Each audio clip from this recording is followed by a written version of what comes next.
I'm a big fan of this magazine called EdibleBoston. And it looks like you would subscribe to it, but in fact it's free. And they have a whole series. This one is for Boston, but I think it's in over almost 24 cities, like Edible and then the city's name. And so I was really thrilled to find out that Barefoot Books does a feature with EdibleBoston, where they do children's books and children's book activities. And Food for the Future was featured in this issue, which is December 2023. And it is a really beautiful 4-page spread. And so it's activities, recipes, stories, and more.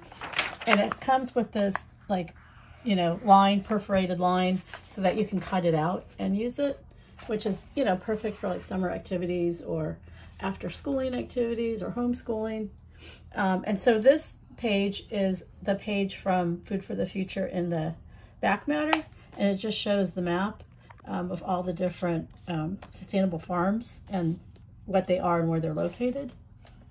And there's also a QR code, and that gives you more information about the book and more activities. I'm actually working on an activity guide, and so that should be up, and it will be on that QR code, but I don't think it's quite done yet.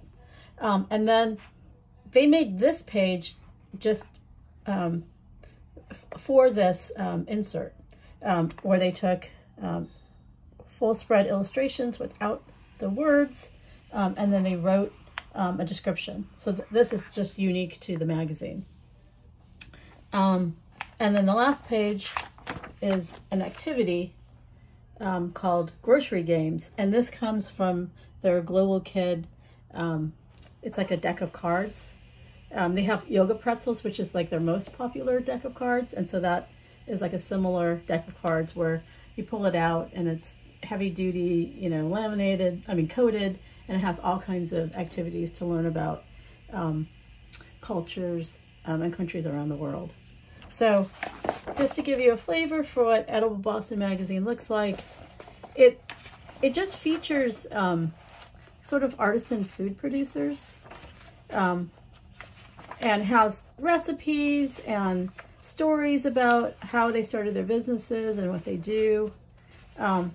It's a really beautiful magazine. Like, I really love reading it.